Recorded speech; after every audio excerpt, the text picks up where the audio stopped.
Welcome to Madhu vlogs. Hi friends, hi hello, ఎలా ఉన్నారు? నేనైతే చాలా బాగున్నాను. మరి మీరు బాగున్నారా?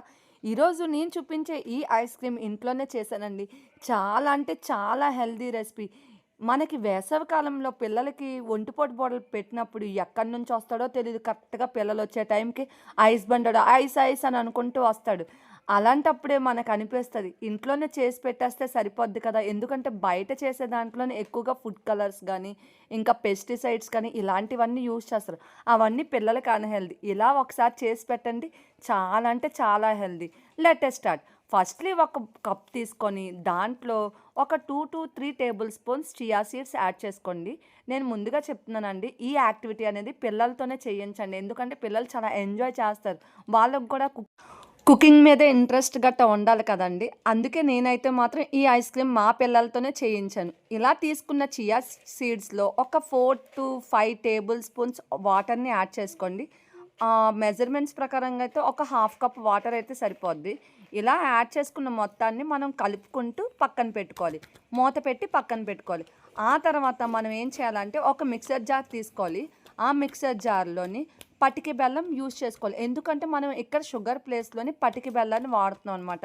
షుగర్ అయితే పిల్లలకి జలుబు చేసిద్ది. పటిక బెల్లం అయితే మన బాడీలో ఎటువంటి వేడున్నా అది తగ్గిపోద్దనమాట. ఇలా షుగర్ పౌడర్‌లాగా ఇది గ్రైండ్ చేసుకొని పక్కన పెట్టుకోవాలి. హాఫ్ అన్ అవర్ తర్వాత చూడండి, మూత తీసి చూస్తే ఎంత బాగా నానాయో. ఇలా నానితే పిల్లలకు కూడా కొంచెం బావుంటది తినడానికి. 10-5 మినిట్స్ 15 మినిట్స్ ఇలా నానితే మాత్రం అక్కడక్కడ తగులుద్ది. పిల్లలకు కూడా తినేటప్పుడు కూడా చాలా చిరాకుగా ఉండిద్దనమాట. ఒక బౌల్ తీసుకొని మనం ముందుగా నానబెట్టుకున్న చియా సీడ్స్‌ని అందులో యాడ్ చేసుకొని 2 లెమన్స్ బాగా పిండేసి జ్యూస్ తీసుకొని అందులో యాడ్ చేసుకోవాలి. అలాగే ఒక పించ్ ఆఫ్ సాల్ట్ కూడా యాడ్ చేసుకోవాలి. తర్వాత మనం ముందుగా గ్రైండ్ చేసి పక్కన పెట్టుకున్న పటికి బెల్లం పౌడర్‌ని కూడా యాడ్ చేసుకోవాలి. ఇలా యాడ్ చేసుకున్న మొత్తాన్ని ఒకసారి బాగా కలుపుకోవాలి. ఈ మొత్తాన్ని మిక్స్ అవ్వాలి. ఈ పటికే బెల్లం పౌడర్ గానీ, ఈ చియా సీడ్స్‌తో మొత్తం ఇలా మిక్స్ అయిన తర్వాత చిల్డ్ వాటర్ అండి. మనకి ఐస్ క్రీమ్ మౌల్డ్స్ ఉంటాయి కదా, ఈ ట్రేలోని మనం వేసుకోవాలి కాబట్టి దానికి తగ్గైనట్టుగా వాటర్‌ని అడ్జస్ట్ చేసుకోండి. ఈ స్టేజ్‌లో మనం సాల్ట్‌ని చూసుకోవాలండి. ఇన్ కేస్ సరిపోకపోతే కొంచెం యాడ్ చేసుకోండి. ఇదిగోనండి, నా దగ్గర ఐస్ క్రీమ్ ట్రే ఉంది. ఈ ఐస్ క్రీమ్ మౌల్డ్స్‌లోని ఒక్కొక్క గరిటె అలా యాడ్ చేస్తూ ఉన్నానండి. కానీ పిల్లలతో మాత్రం చేయించండి. పిల్లలు చాలా ఎంజాయ్‌గా ఫీల్ అవుతారు. చేసేటప్పుడు కూడా వాళ్ళకి కూడా కొంచెం ఇంట్రెస్ట్ అనేది క్రియేట్ అవుతదనమాట. ఇదంతా మా పిల్లలే చేశారండి. ఇది ఇలాగా ఐస్ క్రీమ్ మౌల్డ్స్‌లో ప్రతి దాంట్లోని ఫుల్‌గా ఫిల్ చేసేయాలి. ఫిల్ చేసిన తర్వాత దాని పైన ఉంటాయి కదా స్టిక్స్, ఆ స్టిక్స్ కంప్లీట్‌గా ఒక్కొక్కటి నీట్‌గా పెడుతూ ఉండాలనమాట. ఇలా పెట్టిన దాన్ని ఎక్కడైనా ఎడ్జెస్ గట్టా చూసుకోండి. ఎందుకంటే మనకి ఐస్ క్రీమ్ చేసేటప్పుడు క్యూబ్స్‌లా ఫార్మ్ అయిపోద్ది కదా, బయటంతా చాలా చిరాకుగా ఉంటది. కరెక్ట్‌గా సరిపోయేలాగా ఇలాగ ప్లేస్ చేసుకోండి స్టిక్స్. ఇలా ప్లేస్ చేసుకున్న దాన్ని మనం డీప్ ఫ్రిడ్జ్‌లోని 4 అవర్స్ పెట్టాలి. 4-6 అవర్స్ పెట్టిన తర్వాత చూడండి, నాకైతే మాత్రం మంచిగొచ్చాయండి ఐస్ క్రీమ్స్.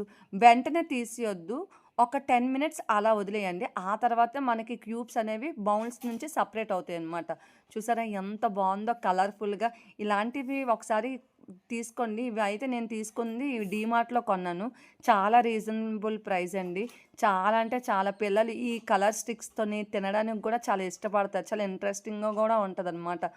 ఇందులోని సబ్జా, పటిక బెల్లం, నిమ్మకాయ, సాల్ట్ ఇటువంటివి నేను ఎలాంటి డైస్ యూజ్ చేయలేదు.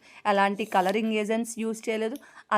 ఎలాంటి పెస్టిసైడ్స్ కూడా యూజ్ చేయలేదు. న్యాచురల్ ఐస్ క్రీమ్ నేను ఇంట్లోనే ప్రిపేర్ చేశాను. పిల్లలు కూడా చాలా చాలా ఎంజాయ్ చేస్తూ తిన్నారు. ఈవెన్ చాలా హెల్తీ. మీకు నిజంగానే తొందరగా అయిపోవాలంటే మాత్రం ఖచ్చితంగా ఈ రెసిపీ అనేది మాత్రం కంపల్సరీగా ట్రై చేయాల్సిన రెసిపీనేనండి. పిల్లలు ఎప్పుడైనా ఐస్ క్రీమ్ కావాలని అడిగేటప్పుడల్లా ఇది చేసియొచ్చండి. Thank you for watching. మీకు నచ్చిందా? అయితే షేర్ చేసి సబ్స్క్రైబ్ చేయండి.